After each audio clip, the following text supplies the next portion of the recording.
5 முட்டாளை தேடி போக போகிறேன். அந்த முட்டாள் யாருன்னு உங்களுக்கு தெரியுமா? ஹாய் ஹலோ வணக்கம். கதைகள் தமிழோடு உங்களிடம் உரையாடுவது உங்கள் அன்பு தோழி விஜயா. ஒரு நாட்டை நல்லபடியாக ஆட்சி செய்கிற ஒரு மன்னருக்கு ஒரு சந்தேகம்.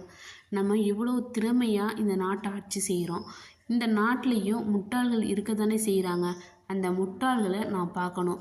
அந்த முட்டாள்கள் செய்கிற செயலை நான் கேட்கணும் அப்படின்னு ஒரு ஆசைப்படுறாரு. அதையும் ஒரு அமைச்சரை கூப்பிட்டு சொல்கிறாரு.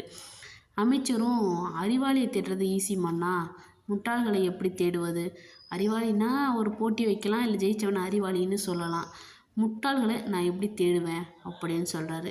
இல்லை இல்லை, எனக்கு தெரிஞ்சே ஆகணும், நீ தேடி கண்டுபிடிச்சி அழைச்சிட்டு வா அப்படின்னு சொல்லிட்டு மன்னர் சொல்கிறாரு.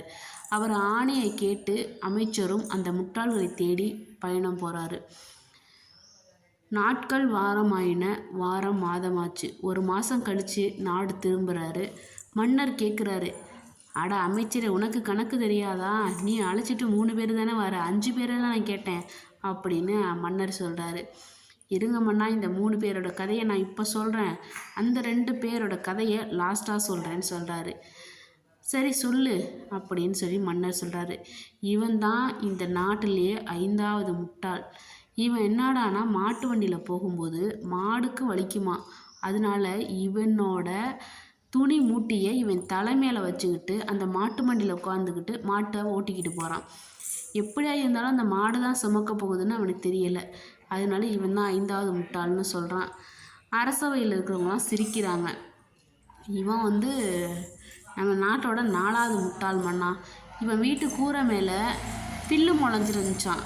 அந்த பில்லை மேயறதுக்கு எருவ மாட்டை ஏணி மரத்தில் ஏற்றுறான். இவன் தான் நம்ம நாட்டோட 4வது முட்டாள்னு சொல்கிறான். இதை கேட்ட அனைவரும் விழுந்து விழுந்து சிரிக்கிறாங்க. சரி, அவன் என்ன செஞ்சான் அப்படின்னு கேட்குறாரு. இவனை பற்றி லாஸ்ட்டாக சொல்கிறோம்னா, அடுத்து 3வது முட்டாள் நான் தான். இந்த நாட்டில் எவ்வளோ தீர்க்கப்படாத பிரச்சனைகள் இருக்குது. அதெல்லாம் உங்கள் காதுக்கு நான் கொண்டு வராமல் நீங்கள் சொன்ன ஒரே வார்த்தைக்காண்டி இந்த முட்டாள்களை தேடி இந்த 30 நாளை வீணாக்கிட்டேனே, நான் தான் அந்த 3வது முட்டாள்னு சொல்கிறாரு. அதை கேட்டோன்னே அமைச்சர், அப்போ 2வது முட்டாள் அப்படின்னு கேட்குறாரு.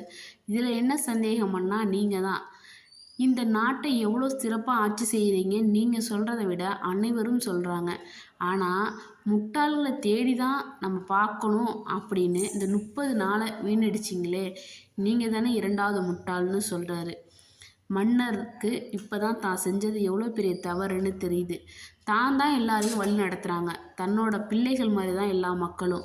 அப்படி இருக்கும்போது அந்த பிள்ளைகளில் ஒரு 5 முட்டாளை தேடி அழைச்சிட்டு வான்னு சொன்னது ஒரு முட்டாள்தனமான விஷயம்தான்னு அவருக்கு புரிஞ்சது.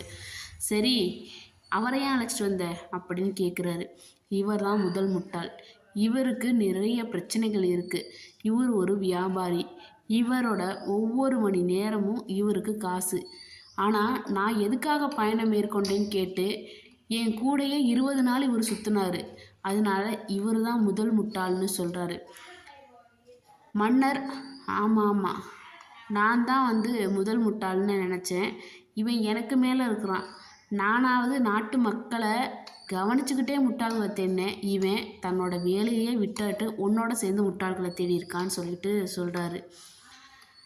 அவ்வளோதான், இந்த கதை முடிஞ்சிருச்சு. நமக்கு 1000 பிரச்சனைகள் இருக்கும். ஆனால் அடுத்தவன் பிரச்சனைக்குள்ளே நம்ம தலையை விட்டு பார்க்கலன்னா நமக்கு தூக்கம் வராது. அவன் பிரச்சனையை நம்ம கேட்டு அந்த பிரச்சனையாக்கி அதை 10 நாளாக புலம்பிகிட்டு இருக்க விடணும். அதுதான் இங்கே நம்ம சில பேர் இல்லை பல பேரோட வேலையாக இருக்குது. நம்மளோட வேலையை பார்ப்போம், நம்மளோட வாழ்க்கையை பார்ப்போம், நம்ம சந்தோஷமாக இருப்போம்.